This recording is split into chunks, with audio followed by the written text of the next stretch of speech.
Hello everybody, this is Brian Baugh, creator of Wulf and Batsy, and I wanted to do this video just to walk you through the first issue. There's a long, weird history behind these characters. I created them all the way back in December of 1999, and I was just sort of writing and drawing comics about them for years and years in my spare time on the side of my day job and family life, and it was just a fun hobby. I did several stories about them on and off, and then in January 2021, Peter Simeti of Alterna Comics came along and said he wanted to publish it, starting from the very beginning, the very first stories I did way back in winter of 99 to 2000. Oh, and just to explain what Wulf and Batsy is about, it's the adventures of a werewolf and a cute female vampire as they wander the earth in search of a place to call home, but everywhere they go, they eat people and get run out of town.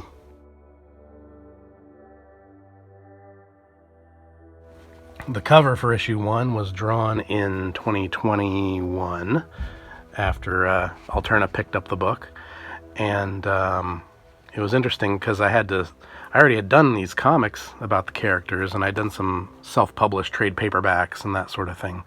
And now here I had to come up with a brand new issue 1 cover for these characters that I'd known for years, but now had to introduce to a whole new audience of people that probably hadn't even heard of them before. So I just thought it would be fun to do a stark, image of them facing front right in the center of the frame. And I remember at first when I did this cover, I was really stuck on the color scheme. What am I going to do for the colors? And then it just hit me like orange sky and a yellow moon. Halloween colors, The most obvious choice is the last thing you think of. So this image here was the very first drawing I did of Wulf and Batsy after I first created the characters and started writing the first stories. I'd done a lot of sketches of Wulf by himself and sketches of Batsy by herself, but this was the first image I sat down and drew the two of them together, and as soon as I did, it was like love at first sight. It was like, oh yeah, I can imagine a million stories about these characters, and I can imagine never getting bored of them. Yeah, there you go. It started an obsession that has lasted for, 23 years now. And the title, We Have No Home, is a reference to The Bride of the Monster, the Edward D. Wood Jr. film, where Bela Lugosi has a famous speech where he says, "Home, I have no home." So this first scene, I remember thinking to myself, the best way to start this comic book would be with a monster chasing a girl, of course. And I had this opening shot, with this goat farm. At the time I drew this comic, I thought goats were really devilish, demonic-looking creatures. But then some years later, I married a girl who grew up on a farm taking care of goats, and she thinks they're adorable. So my feelings about goats have changed, but at this time I thought they were evil.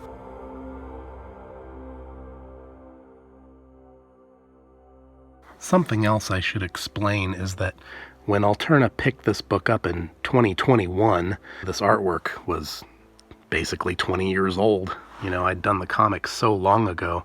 So I decided that in certain places I would revise the artwork here and there, not all over the place. I didn't want to go crazy with that sort of thing, but there were sore spots in here, places where the artwork just, wasn't up to snuff and was kind of embarrassing because I did it when I was so much younger and so much less experienced, and I just wanted to touch up some things, and I'll point those out as we get to them. She pulls the rifle on him. Boom! He grabs it out of her hand. I always like that in movies when you have some brave soul pulls a firearm on a monster or a supernatural creature and they just grab it out of their hand. But I love scenes like that, so I had to do that. At this time when I was drawing this comic, I was really sort of like, it was like on-the-job training. I really hadn't figured out what the characters looked like, and so they're not exactly on model from one panel to the next. But this was still me sort of just winging it and having fun, not worrying about it. This is when I was first getting really brave with using a brush to do the clouds and dry brush on the grass. That technique there. Yeah, it looks pretty amateurish to me now, but at the time I did it, I was pretty happy with it. Okay, so this whole thing where Wulf kills the goat, This is an example of what happens when you do not plan your story very well and you're having too much fun making things up as you go along.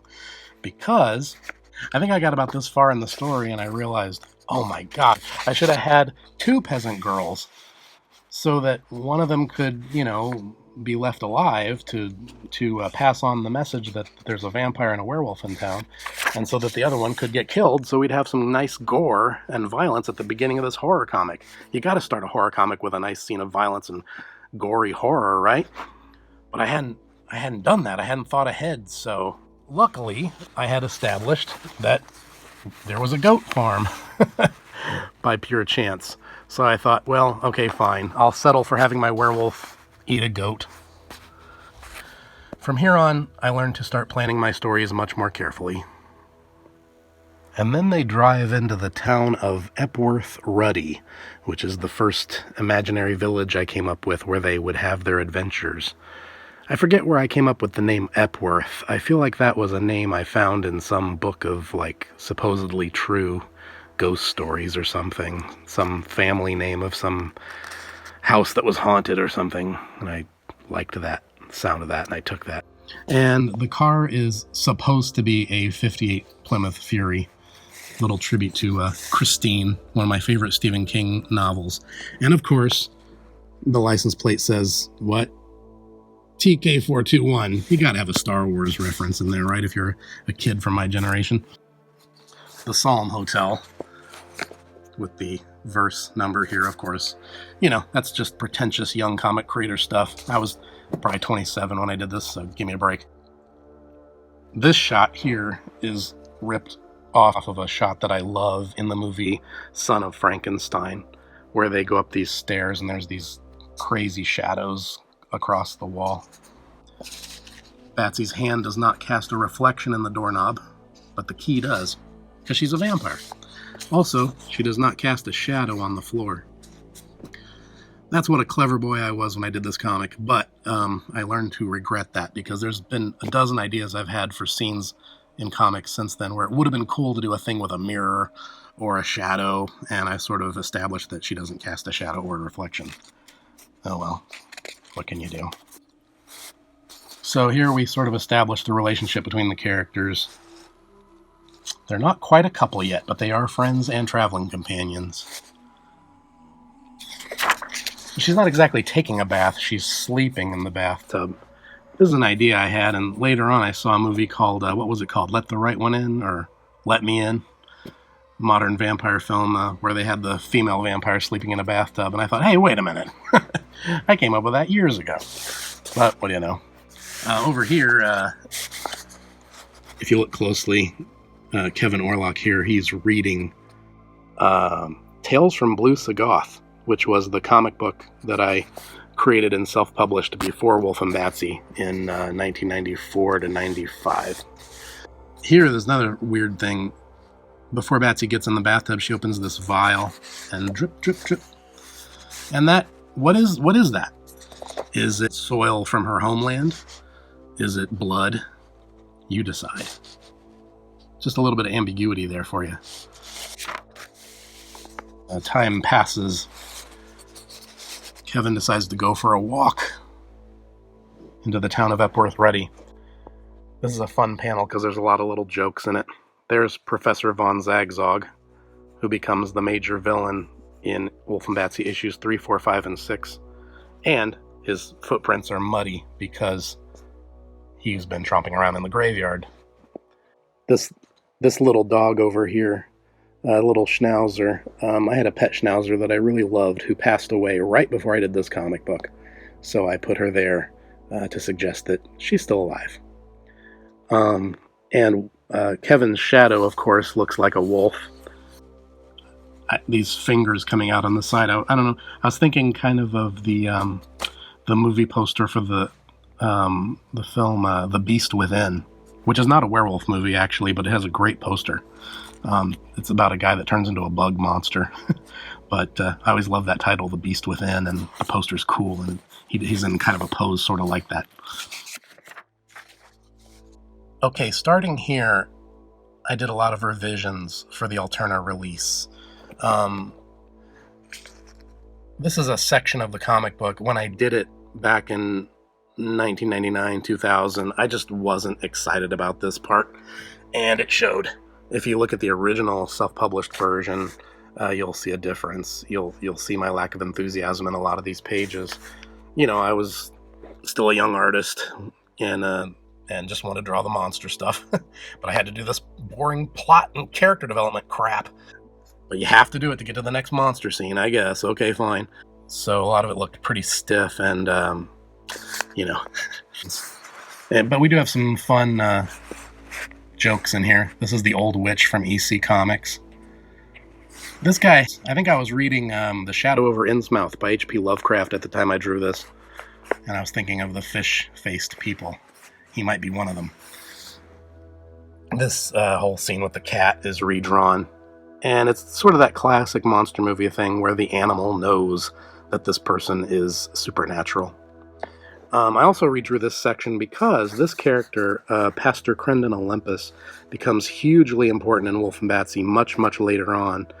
And he just didn't look quite up to snuff in the original self-published version from 1999-2000. So I wanted to redraw him. Here's H.P. Lovecraft himself with his initials on his briefcase. And over here, this guy with the flowers. I remember I was reading Night Shift by Stephen King, and he has a story in there called The Man Who Loved Flowers. So I was thinking about that guy, you know, the guy that delivers the flowers and then he kills people. This whole section is redrawn from the original version. This guy too, Mortimer Zoy, he does reappear in the series now and then. So there's another pretentious young comic creator thing going on here. Kevin has to make a moral choice. The church or the Burles Club? What's he gonna do? Well, of course he goes to the Burles Club. This whole panel was redrawn too, and I completely redesigned this waitress. If you look at the original self-published version, she looks totally different because I just wasn't happy with her. Some of these panels, like this one, are actually Frankenstein, where actually part of it's redrawn and revised, and part of it is the original. You'll have to get the self-published versions and compare and contrast yourself and figure out where the new stuff ends and the old stuff begins. But I'm much happier with her now. This panel has a couple fun jokes in it. Rolfo Jenkins, you know, the nastiest, meanest, rudest bartender in the world, but he's got a mug that says world's nicest bartender. And this over here, of course, if you're a horror movie fan, you should recognize that instantly. That's from American Werewolf in London. Hey, what's that star on the wall for?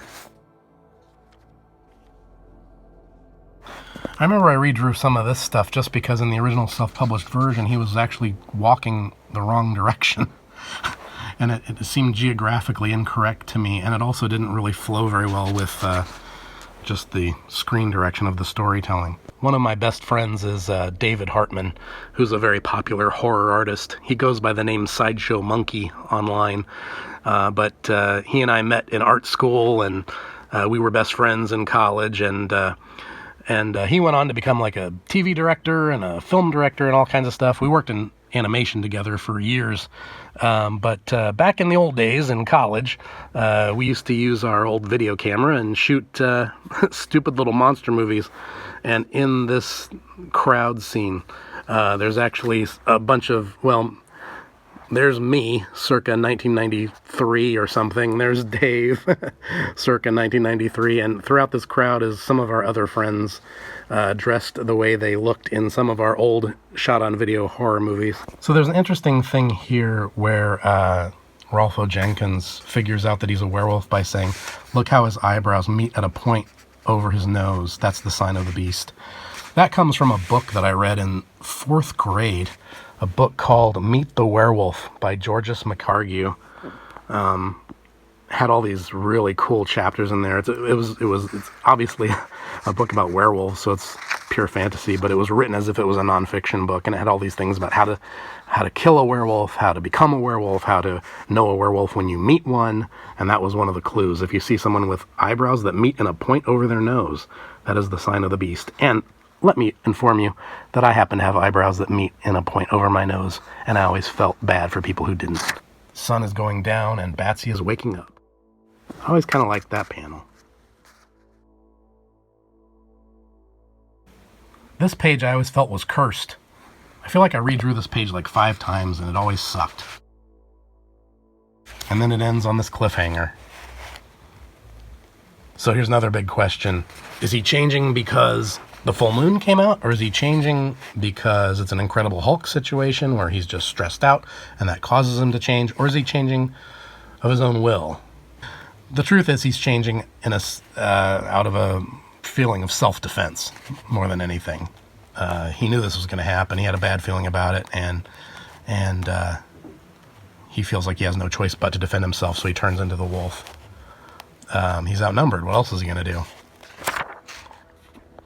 And on this page, we end the book with some ads for novelty items from the Captain Blood Clot company.